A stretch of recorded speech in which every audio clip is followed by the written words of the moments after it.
Welcome to Life Science Success Podcast. My name is Don. For those of you who don't know me, I'm a consultant in life sciences, and I primarily focus on helping organizations scale and deal with people, process, and technology around scaling. And so today, I'm really excited to bring in our guest. Our guest is Rohit Sood.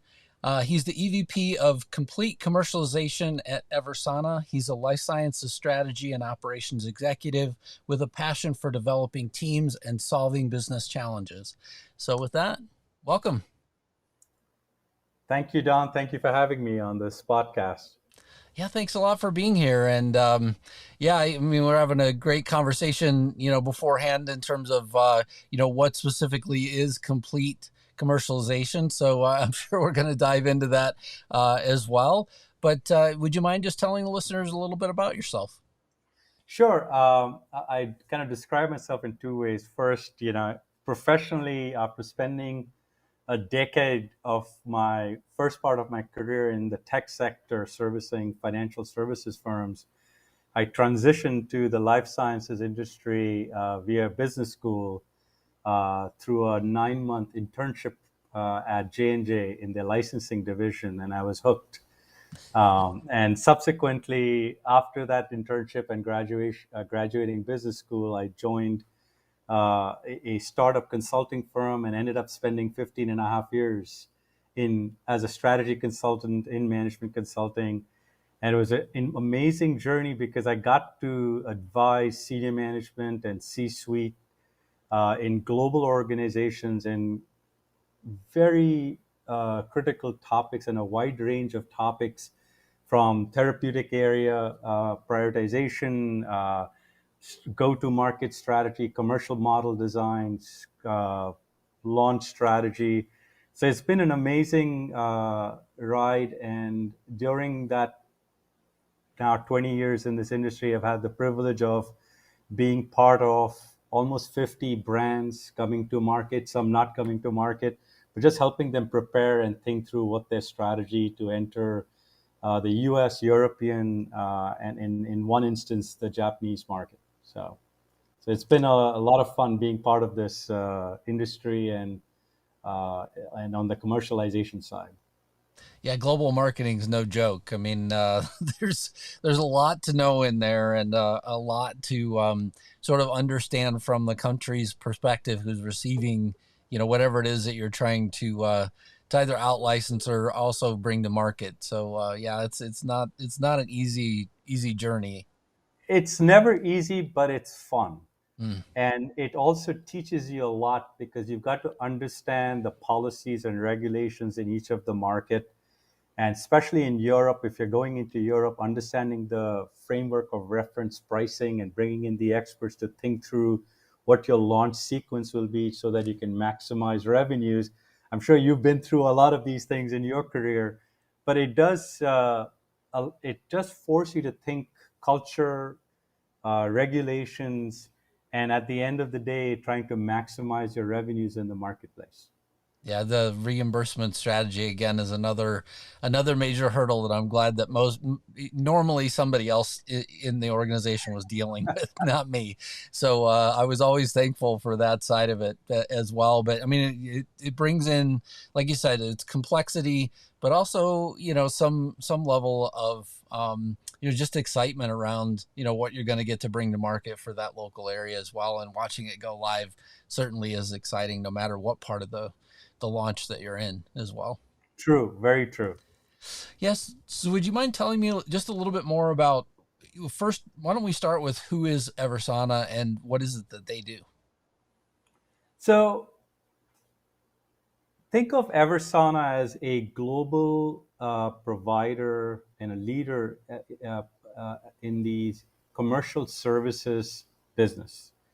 And our heritage is basically based on making sure that the patient experience at the end of the day is a good one, which means many different things. So our CEO, Jim Lang, has put together these incredible businesses under the Eversana umbrella that essentially allow us to maximize an asset's value in the marketplace soup to nuts. So if you were to, a simple way of thinking about it, if you were a biopharma company and you were thinking about commercialization, think about all the different services that you would consume within any function.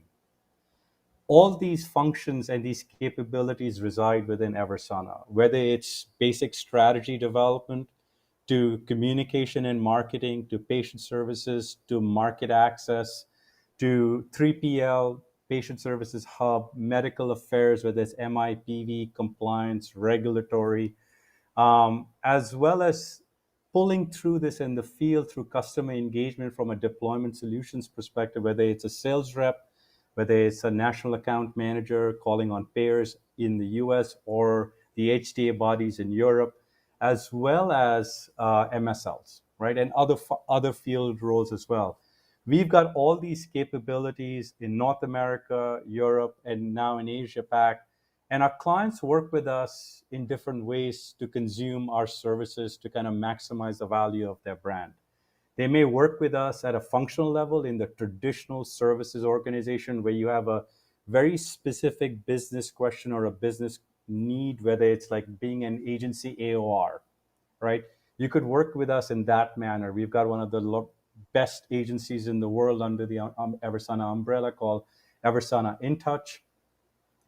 Or you could come to us, and we've got a partner right now, a couple of partners actually, that have said, I want you to just take over my entire medical affairs function, assign a medical director who reports into my business. And we brought in the medical strategy piece, the medical comms piece, the MSLs, the MIPV, name it, it's all there, including setting up Viva with MLR through Viva Promomat. So all that integrated solution is another way that a partner or a client may work with us. And then there's the end-to-end commercialization effort. If you are an emerging company in phase three that are thinking about commercializing your asset, it's your first asset commercialization, your C-suite are typically coming from an R&D background that have never commercialized, Right. we can become your commercialization arm where we can do everything for you. And that's what the integrated and the complete, the end-to-end offerings reside within what we call complete commercialization. And there are different nuances there, but that's how typically partners will work with us. And that in a nutshell is Eversana. And the companies that normally work with you, I mean, whenever you mention, the Viva integration, right? I just try and think of like larger organizations because normally, the smaller ones are just, well in advance of that. I'm just curious, what point do you typically get engaged? And then also, is it only with pharma companies or also diagnostic companies in life science? So we are primarily our focus areas in biopharma, but we've also extended that through med device companies. We had a very good partnership with MedRhythms on the digital therapeutics area. We are one of the leaders in this area, given the expertise that we have in digital therapeutics. And we've also worked with molecular diagnostic organizations, Genencode being one of our key partners in that realm, that we're doing the full end-to-end commercialization for them. And again, they may work with us as early as you're trying to get into a therapeutic area and you want to understand if this therapeutic area is something you want to get into. So at a functional level, our strategy consulting business, the Eversana management consulting team will help you think through that because that's what they do very well. Or you may come to us saying, okay, we are now going into phase three. Can your value and evidence team help us think through what outcomes, endpoints we may need to kind of include in our clinical trial so that this asset, once we achieve our statistical significance, we can actually take that data and go to our HTA bodies and payers and demonstrate the value beyond just the clinical evidence or the efficacy and safety piece. And then there's the traditional complete piece, which is where an organization that's typically just post phase three initiation, where they have kind of got some good insights that the data is going to be good and clean. And they're saying, we have made a strategic choice to partner with Eversana to commercialize as opposed to doing it organically or selling the asset. There's a lot of value in retaining the asset and Right. market authorization from a shareholder perspective as well. And also by working with us, you're able to minimize regulatory risk as well, just the way we set up our partnerships. Yeah, I mean, one of the things I've talked to a lot of companies that essentially, have this idea that the moment that they, get enough clinical data, they're going to try and sell off the asset, which is a fine sort of, fine sort of strategy. But at the same time, my key question for them is, if this were really your passion project that you brought from research all the way through to now it's in, phase 3 clinical trials, wouldn't it be nice to hang on to the asset and watch the impact that it's going to have? Because the minute that you get bought, I mean, it shifts things and you never know. I mean, you could, the minute that you're acquired, the investment can shift. And yeah, so, I mean, this idea of commercializing on your own um, makes a lot of sense to me because, essentially I've seen a lot of people with, great technologies that will never make it to market because they were acquired and something got lost in the secret sauce as they, were moved along. And unfortunately, the company's assets, no longer exist because of those reasons. And look, I think you're on to something here because we experience this on a day-to-day basis as through our engagement with future partners or future clients. And the question we always ask is, why did you get into this business? Right? As you mentioned. And then the second thing is, what's your long-term vision? There are companies that just want to remain R&D, and that's perfectly fine. And they have a different business model. But most of the founder CEOs, they have this vision of kind of doing something bigger than just developing an asset. And then we start having a conversation around, what is the likelihood of success and what happens to these assets if you sell them off. Obviously, you get a quick influx of cash. Sometimes it's milestone driven, but there is a influx of cash. But specifically in large pharma, you see a lot of portfolio prioritization happening almost on an annual basis, Right. where assets that they may have acquired that were deemed to be commercially viable and probably very profitable may not end up seeing the light of day in the marketplace because something happened and either a leadership change happened or financial situation happened or a competitive landscape shifted. There's a lot that can happen. So there's a incredible value not in kind of retaining the asset and working with an organization like ours, but also the potential value for shareholders in the long run, with one big caveat that you actually get the product approved and the clinical data is set, Right. right? So that risk has to be weighed, and the vision and the aspirations of the founders always plays a big role in it. Yeah. Yeah. And I mean, I'm saying a lot of this too from, just even recent experience. And I know that the one organization that I'm working with, essentially they had this idea that, hey, look, somebody's going to acquire us in a later stage. And through that acquisition, we'll see this thing go to market. And, I sort of expressed to the founders, I said, look, I mean, I've watched this happen several times. And one, it's going to be hard to sell something that essentially you're not showing is market ready anyway. And then on top of it, once you get it sold, there's just a chance that they just might turn around and say, hey, look, I'm not going to step this forward, right? I'm just gonna, it's either too costly, the timeline's too long, it doesn't fit exactly the way that I thought it did, or maybe the timing's just off, and just not. True. Yeah. And to just build on that, Don, and the other thing we also look at is your current capitalization and what you have in terms of your financial status. Mm, Because very often, if you think about the R&D organization, the cash flow is a huge challenge. You're taking a big risk. There's rarely money coming in unless you've got some sort of a partnership and development, co-development agreement. So that is always a top of mind topic of conversation. And so in many situations, founders find it easier to sell the asset off because it allows that they're managing their cash flow essentially. Otherwise, you end up developing it, get to phase 3, and we've seen this happen over and over again. You're in phase three, and then you're looking at your cash flow and saying, okay, now what? We also have situations where partners are essentially, the regulatory timelines keep shifting, and that creates a lot of strain, puts a lot of strain in your cash flow as well. And so helping our clients and partners think through that right in the early stages, and as well as supporting them in raising capital when needed, allows them to take a step back and evaluate what their options are, and then, if it makes sense, work with us. Right. Right. Yeah, and I mean, I certainly appreciate the idea, right, of any small organization seeing the challenge ahead of commercialization and saying, I don't know this area, and this seemed like a bigger risk for us. We would like to not have to go through that. But what I hear you saying is that Eversana is an organization that, one, helps companies that are smaller biotechs sort of evaluate what that process is going to be like, and then two, you're also a partner through that commercialization phase as well, if I have it correctly.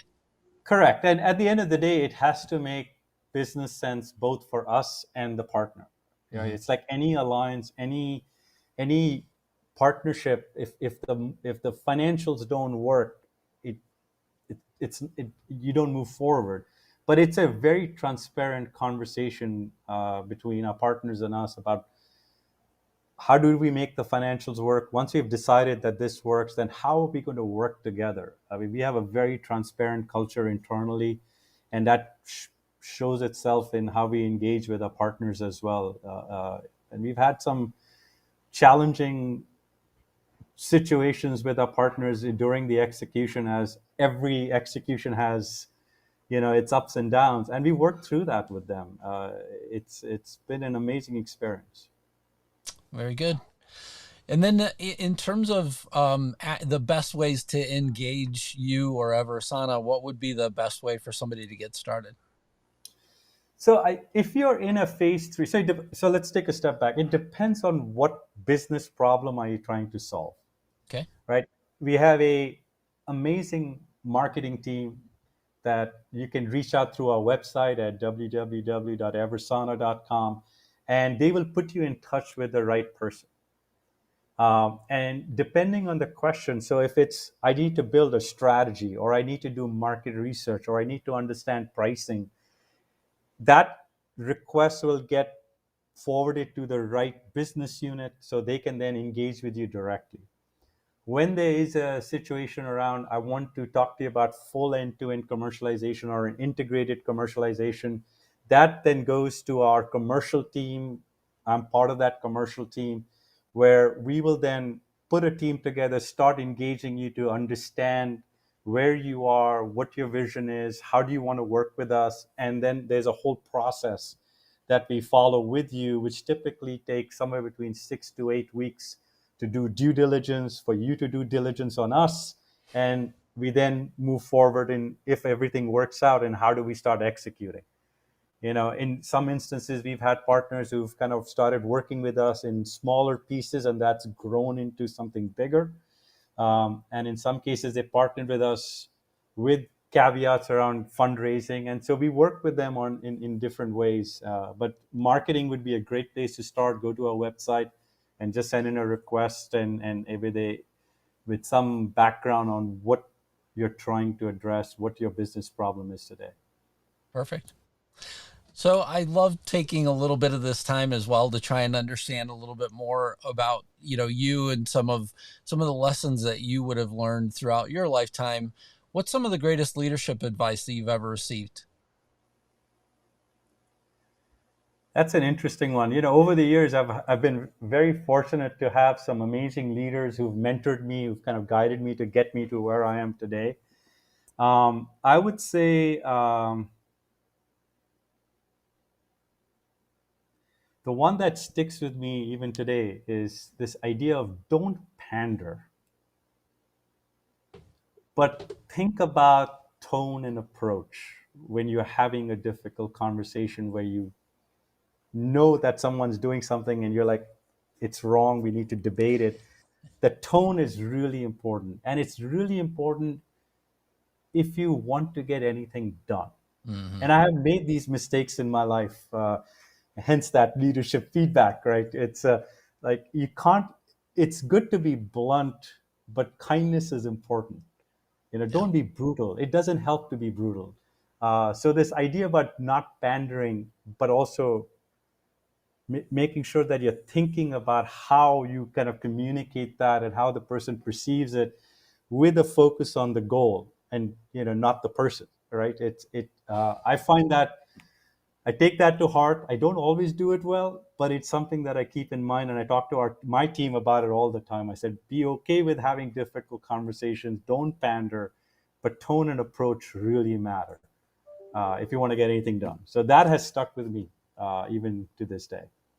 Yeah, I actually got some exciting news this last week on uh, the there's an article that I wrote that mentions some of the work that was done as well with there's a project that happened, kind of in the background that I was talking about with regards to change management.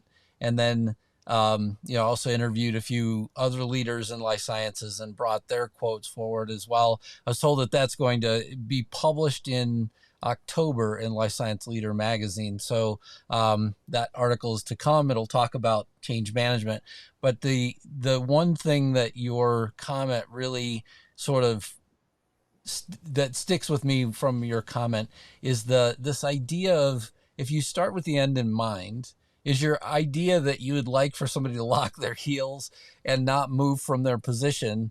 It's a great way to sort of, aggressively go after them about something that may have angered you about the way that they accepted or didn't accept something that you wanted to have done. However, if your whole idea is to try and get them to change their mind and change their position, this all starts with the idea that, you want to kind of think about the end in mind, right? What exactly is it that you want to have happen? And if it's, you want an argument, that's not so hard to do. The harder challenge for any of us as leaders is to try and, shape somebody else's thoughts and somebody else's position and try and bring them to closer to where we want them to be. Absolutely. And there's a follow on to that too, which is assume positive intent, Right. right? Especially when someone is messing up. I always, and you've been through this in commercialization, there's so many hiccups that happen. And I always say, like, assume positive intent, because in the absence of clarification or clarity, people are just going to do what they think is the best or the right thing to do, right? And so it gives you an opportunity to either have a discussion as to why they were doing what they were doing, or course correct. In most cases, course correct by saying, here's what I really meant, and it didn't come out the right way, right? So it's all on you as a leader rather than the person doing it. And there are exceptions to that as well. But in general, if you assume positive intent, things work out well. Right. Absolutely. Thank you for sharing that. There are three questions that I like to ask every guest. What inspires you? Good leadership, people who are thoughtful, people who care about their teams. And we have some amazing leaders at EVERSANA, some of the best that I work with.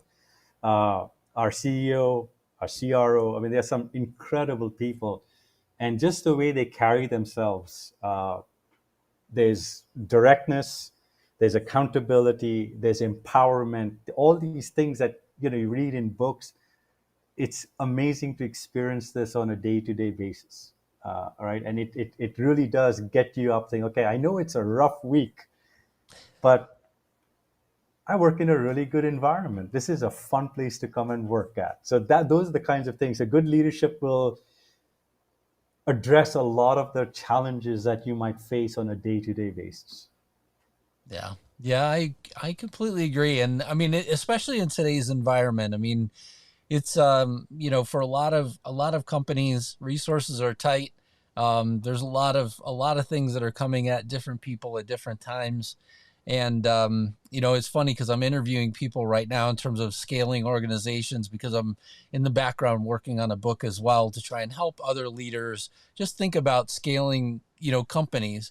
And I've had a few leaders say, hey, look, we give, very substantial bonuses to our people, and that's how we're retaining our headcount. And I think that's a good short-term solution. I mean, I think a lot of people, though, if you look at money as a true retention factor, you'll find that it's oftentimes talked about as a short-term win, but long-term, your memory of that and the impact that it's having and things like that sort of fades, and off you go, right? And to me, a lot of people stick around for a very good leader, though, on the other side. What's that famous Maya Angelou quote, right? That people don't remember for what you did to them. I may be paraphrasing here, but how you made them feel. And Mm-hmm. I think good leadership, even when you're having a difficult conversation, it's about the person and trying to make that person better. Um, and also giving in that attaboy when someone is doing a great job, and then empowering them to do what you hired them to do. I've had leaders that wanted to micromanage everything, right? Right. And until I got the courage to have a conversation like something is off, like, I'm not a 22-year-old, right? And then they back off because you were able to kind of that, be able to have that conversation. But if you hire really good people, you just get out of the way, give them the boundaries, and just let them do what they do. That's a Yeah. big philosophy of ours in our team. Just hire really good people who, make your life easier, make you look good, and just let them do what you hired them to do. Right. And when things break, we get together and we fix it. I used to always tell my team that my job as a leader is to help in creating the runway. Your job is to figure out how to make it Like, fly. there you go. Perfect. Yeah. So yeah, I've been a part of that side of the conversation. What concerns you? I think you hit on a point around the current market environment and with the challenges and resources. I continue to struggle with teams that have, or organizations that have a very short term focus. Mm. And unfortunately, that is a reality of the environment we are in. It's about financial numbers, it's about quarter by quarter, it's about focusing on these short term decisions that lead to really unthoughtful decisions. And it makes and adding to that is also where organizations don't explain the why we're doing it. That's something I would say our leadership does very well, is around like, here's where we are, here's what the challenges we are focusing, these are internal challenges, these are market challenges, here's what we are doing to address it, and that's why these decisions are being made. It allows people to take a step back and say, okay, I understand why the decisions are being made. I may not like it, and that's okay, but at least you understand. And then you decide whether you want to kind of continue or not continue.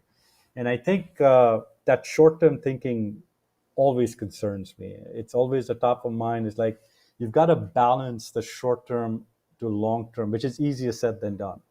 And trying to get there is always the thing, which is the challenge, which also concerns me a lot. um, I also get very concerned when I see, and I've seen this with our clients, who start drinking their own Kool-Aid, Oh, sure. and stop listening to the advisors they've hired, who are basing their advice with the best intentions based on market research. They stop paying attention to what's happening in the marketplace, and then when things don't work out, they start blaming everyone but themselves, and that happens more often than you will can imagine. And that really concerns me. That's why our approach is always, when we start working with partners, we want to clarify how they want to work with us, how we want to work with them, what are the governance structures that we need to put in place, how are decisions going to be made, how decisions or indecision gets escalated, and what is the triage mechanism. And that allows us to, in that initial phase of the relationship, it's almost like a marriage, right? If you start on the right foot, there's a chance that you will be staying married a lot longer. So it's kind of that mindset, right? Like, let's talk about these things, and we will have hiccups along the way, but if you have that positive intent and you've talked through this, usually you come up with arrive at a pretty good resolution. Yeah, that whole short-term thinking thing I saw play out in almost slow motion during COVID. So, and I drew a diagram and I posted it on LinkedIn. This is a while back, but essentially it had, almost like a Y-shaped diagram with a bisecting line in the middle. And I said, look, companies coming into COVID are having to make decisions. Either you're deciding to shrink, so you're on the lower portion of the Y. You're trying to hang on and do everything to keep everything stable in a very unstable environment, which is not easy. Or the third set of companies, and I frankly got to work with some of the best around this, was just decided they were going to grow into it. And they sort of took that time whenever all of us were going home to kind of restructure a lot of thinking around how are they going to approach things and how are they going to pull things, in a different direction. And then as we all started working again, in the midst of COVID, all of a sudden you just saw this acceleration of ideas coming, and a lot of work got done while we were all, still working remotely. And I just really appreciated those leaders much more than the ones that were either trying to hold things stable or the ones that said, hey, look, we're going to go cut, 40% of our staff because, we don't know what's going to happen in this thing. And whenever it settles down, then we'll figure out how to hire again. Those people, then coming back out, we're trying to figure out, well, how do we go hire again? Because now, everything's still a mess. We're all still remote. So it was interesting to watch that dynamic happen as well with those different organizations. So I joined EVERSANA right in the thick of things in COVID in 2021 January. And I would say it was quite the pleasure to see how our leadership with Jim, had set things up where we would have these weekly check-ins from him, a CEO round, like a CEO 15 minutes on how the business is doing, how are we doing. All the leaders next layer down were kind of connecting with their businesses and their team members. And it was actually, that was a real long-term thinking with a really dire short-term problem. Right. And I remember my entire team, even today, I think with one exception, I hired during COVID. Right. So it's been this 2 by 2, we're having this interview, and I thought we did a pretty good job and are still doing a pretty good job in like assessing the team members. We never forced it. We kept thinking about who's the right profile, who fits here. Everyone looks good on paper by the time they get to us. But we started focusing on the right things. And I feel like we've now building on that now that we are now getting back to the office slowly and seeing people. Well, we've been doing this for a year at least, but now more frequently seeing people. That long-term thinking does help. Yeah. Right. It kind of stabilized the organization in a really, really difficult time. Absolutely. Last question. What excites you? Oh, two things: traveling and food. I I'm love with you my on wife. food and especially experiencing it in different places. Yes, for sure. My wife and I travel quite a bit, and my goal is usually to go to one new country a year. So we are on country number 34, and a few more countries to visit at least. And then food, we will go. There was a while where we were traveling where we would figure out where we wanted to eat and then figure out where we were going to stay and visit. That's not the case anymore, but it's close enough. Oh, that's funny. Yeah, it looks like my camera's frozen, but I'm still here. I wanted to just close us out. Rohit, thank you so much for being a guest on the Life Science Success Podcast. Thank you so much for being here with me and sharing with me and the audience everything about EVERSANA. Thank you. Thank you for having me, Don. Thanks a lot.